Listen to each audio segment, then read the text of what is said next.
Hello, this is Jim Shaughnessy at Tucker Tennis Academy, a USTA Regional Training Center. Today we're doing 3D motion analysis on Gracie Epps. Gracie is the player on the right. The shorter player, the taller player is Serena Williams.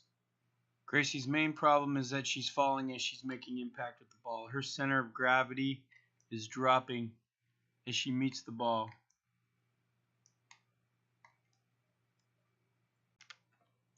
Looking at the graph on the left, we see Gracie Epps' center of gravity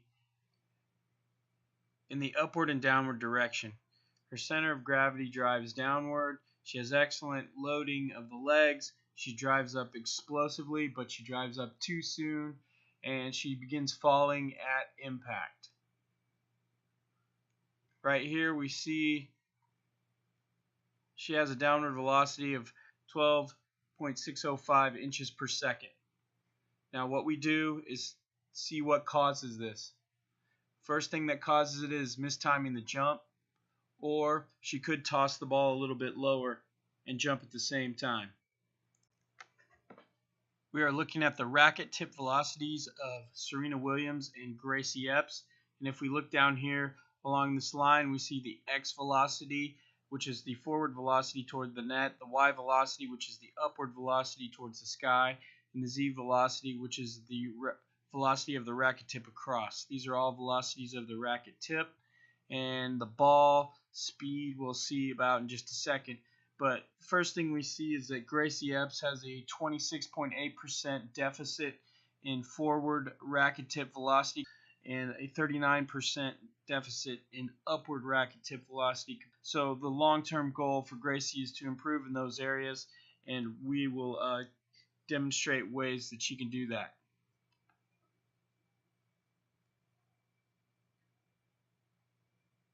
As we move through the serve, we see similar motions. Gracie gets up a little earlier. Serena's racket motion is a little more continuous. The difference in the serve speed of these two serves is Serena 123 miles an hour, Gracie Epps 84.8 miles an hour. We will find ways to improve Gracie's forward racket velocity and upward racket velocity.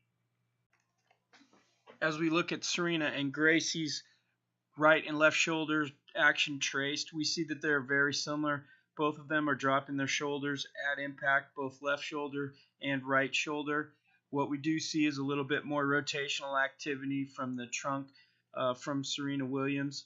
This is initiated by having her elbow high and further back than Gracie. So we are looking at improving the position of Gracie's elbow.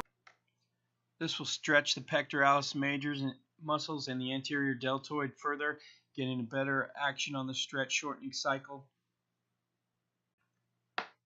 Additionally, we are recommending that Gracie keep her palm down and her racket down longer to facilitate a more continuous motion a la Serena, instead of pausing at the top and losing momentum.